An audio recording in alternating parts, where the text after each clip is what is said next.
So, what happens when you stop breathing? You think, you talk. When you stop breathing? Once you die, we thought Like that. So that was pretty quick. That answer was pretty quick, right? Stop breathing, end up dying, right? Go into water, open your mouth, the water comes in, end up dying. So if we see the importance of this, the instant answer that we get when we ask the question, what happens when we stop breathing? We die, right? So how many times a day do you actually just watch your breath? Right? Probably not that much. How many times a day do you actually just sit down, really breathe in, fill up all of your lungs, not just the shallow breath that we usually have, feel all of the breath that you get, and then exhale and feel all the breath that comes out? Probably not that often, right? 2 times a day. 2? Okay. Yeah, I want to wake up when I sleep. Okay, that's a good one. So clearly, the breath is probably something that we should be looking at more. Since the importance is so high, probably the most important thing, right? It's so important that even when you forget, you still do it, right? Most of the time we forget things because we seem to forget many things. We don't do them, life still goes on. You don't walk the dog, gets mad, shits in the house, life goes on, right? You don't eat, you get hungry, your sleep isn't that great, life goes on. But when you stop breathing, it really doesn't happen because your mind will not let it happen, right?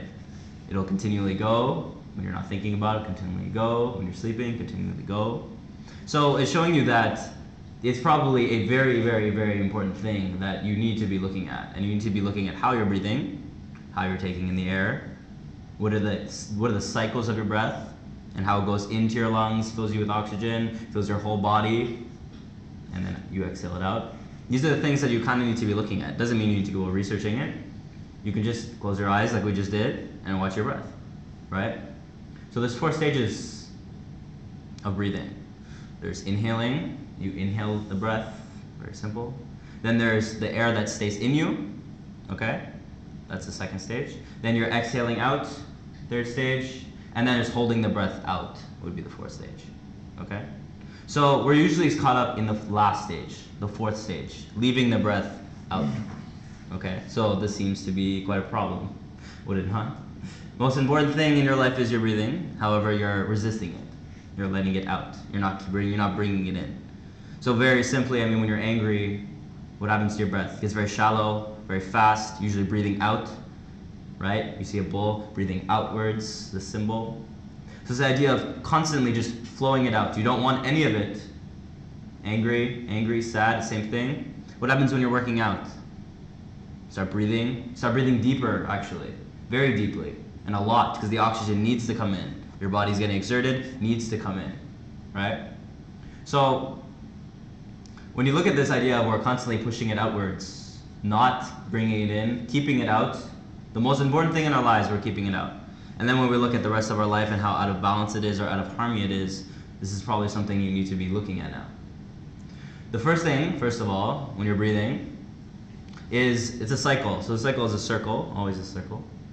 And there's 2 points. So we have the first stage of it inflowing in, and then there's a neutral stage of when it's in your body, right? Anytime your mind is silent is usually when your breath is silent, when your breath is not moving in or out. That little point, the little neutral, the shift between the inflow and the outflow, this is your connection to your inner self or your inner core. The thing that you cannot see, the thing that you cannot really feel, the thing that you can hardly articulate. This is the connection to that. And I mean, when we look at the idea of the ego, so we have our false self, we have our true self, false ego, true ego. So we have the false ego, everything that is not us, all the things we identify with, all the material things that we like, all the external stimulation that we love, all the angry emotions, negative emotions that we like to hold on to. These types of things, your ego likes to hold on to. It likes getting the stimulation. If there's no stimulation, the ego cannot exist. So it's most fearful of this little stage, most fearful of that neutral stage.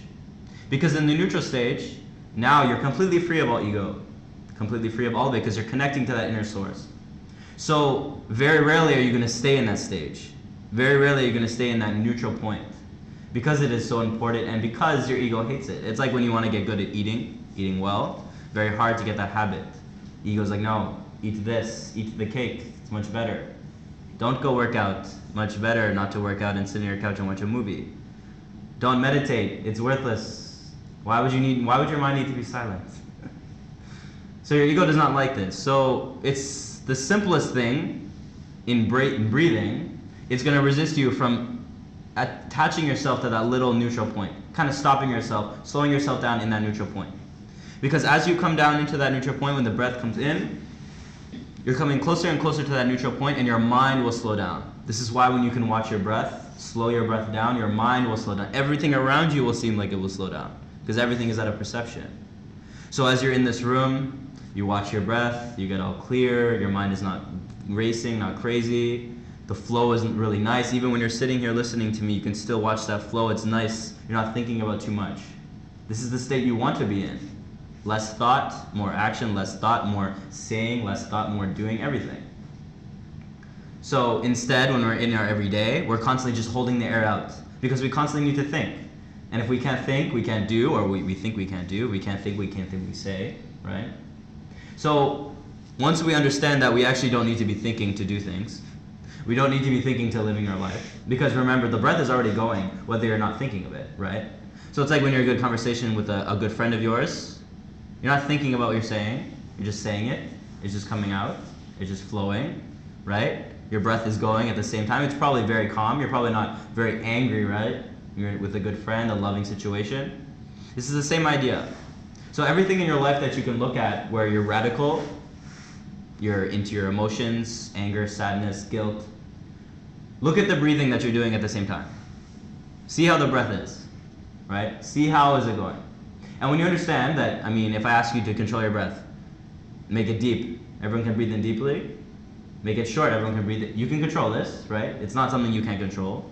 So if you understand that the breath is connected to everything you're doing, in every single situation, it doesn't matter what you're doing, every single situation, the breath will have some sort of rhythm. And a rhythm that's connected or according to whatever the emotion you're feeling, whatever harmony you have in your body. Now if you have control over this, if you have complete conscious control over it, now how about if you're able to control every aspect of your life just from your breathing? Would that sound pretty logical in that sense? When you put it like that, it seems like your life could be handled just by watching your breath, just by consciously breathing more. When I speak about gurus or adepts in the Eastern culture who are able to control their heartbeat, who are able to control the blood flow in their body, different organs within, this is the idea of complete conscious control of it.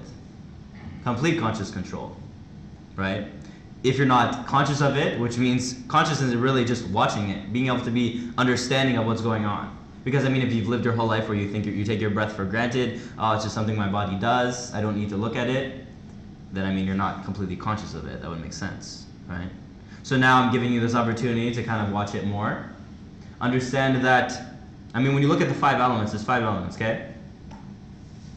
Earth, fire, water, air, and the next one is ether, or the spiritual self, or the unseen. So the connection between all of the physical and that ether part is the air, right? So like when your body is not breathing anymore, it's just a physical body. It's dead, right? It's in the grave, it's physical. However, when there's air in it, when you breathe in, now all of a sudden there's life, is it not?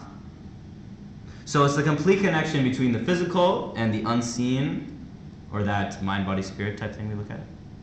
So if you understand that that's the bridge and that's the complete connection, now you understand the importance, first of all. And you understand already that since you're not your ego self, your ego is not controlling you, your emotions are not supposed to be controlling you, your thoughts should not be controlling you, you actually have control over this. Now, everything is fine. Because you can control your breath, you can control your thoughts, you can control your emotions. Because as soon as you control your breath, this is the quickest way to any sort of enlightenment, any sort of euphoric feeling in yourself all the time, complete happiness. Watching your breath is the quickest way. You don't have to do anything. You don't have to do any type of meditation. You don't have to do any type of visualization, any type of eating. It doesn't matter what you're doing. If you start watching your breath or just literally just sitting there, not doing anything, and just watching it, feeling it flow, this is the quickest way to your enlightenment, or quickest way to the euphoric feeling that you're actually searching for. Because we take certain drugs, We have sex, we take alcohol, all the external stimulation, eat terrible food, all of this that we feel that gives us that emotional rush. It lasts for a certain period of time, then you got to do it again, and then it lasts for a certain period of time. And then actually when you keep doing it, you need to keep doing it even more to keep feeling it, right? So maybe there's a point where actually it won't do anything for you, and then what do you do? So when you understand that you can actually just watch your breath, and this is the quickest way to that connection, to that everything, really. Because if you look at yourself as just an inlet or a river off an ocean, right? Because when you look at the earth, that's the perfect metaphor, analogy you can use. If you look at it this way, then when you can just watch your breath and connect back to that ocean, now all of a sudden your life is so much simpler. You don't have to go do all of these things to attain a great sense of fulfillment within. You can actually just watch your breath. How simple is that? It's kind of mind-blowing when you think of it so simply and you look at it in the simplest form you possibly can. Because if you can understand that you can already feel fulfillment just by sitting down and watching your breath, even you're naked, outside, with nothing, no material possessions, no friends, nothing in your life, you can still feel fulfillment by watching your breath. Now think about when you actually add all of the beautiful things that this world offers. Friends, good food, good surroundings, good music. Now you add all that, and all of a sudden the experience is that much better. This is why when a baby is born, you'd give it this piece of paper and it'll play with it for 2 hours, right? Life is so simple. Everything will make you feel good. However, you go through society, you think that everything on the outside will give you the fulfillment. How could breathing, how could just watching your breath give you fulfillment, right? So when we kind of reprogram, and it's not even reprogramming, because it's just truth. Because I'm explaining to you so simply and you're getting it. If you have any sort of understanding of anything, you're going to get it, right? So now when you understand it, now it's just about applying it. There's no, you don't have to go do any more searching, you don't have to go on YouTube and search any more movies, watch any more books, or read any more books, or whatever. You just watch your breath, and you do it more, and you do it often, morning and night, beautiful.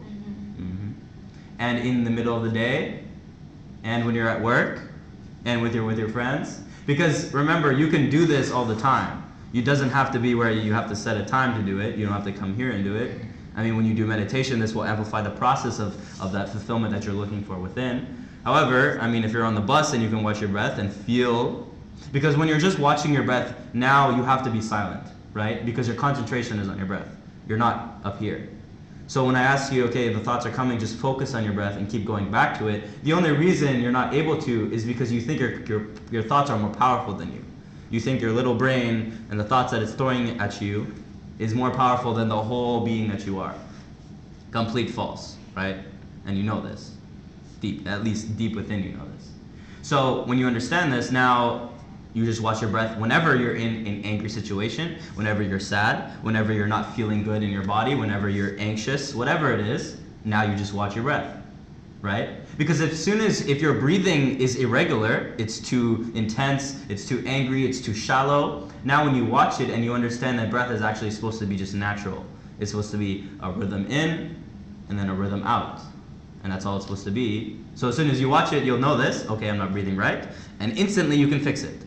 And if you don't fix it, I don't know. That would be true. But for now, all you need to know is there's a beautiful rhythm. And when we go into the next meditation, I'm going to ask you, we're going to breathe a bit deeper. Because the idea of how we're pushing so far outwards is the same how we're pushing so far outwards in our lives, trying to get all the external things. Perfect metaphor. But since we're pushing all that air outwards and we're not keeping it in, we're not using hardly any part of our lungs. Because when you breathe really deeply, you can feel it all the way down into your stomach, close to your hips actually. So, your lungs and everything can expand much greater, right? And remember, the oxygen is not just going into your lungs. The oxygen needs to be in your whole system. So when we can breathe deep, and I'm going to show you how, this is what you can do wherever you are. And this is going to change everything about you, right?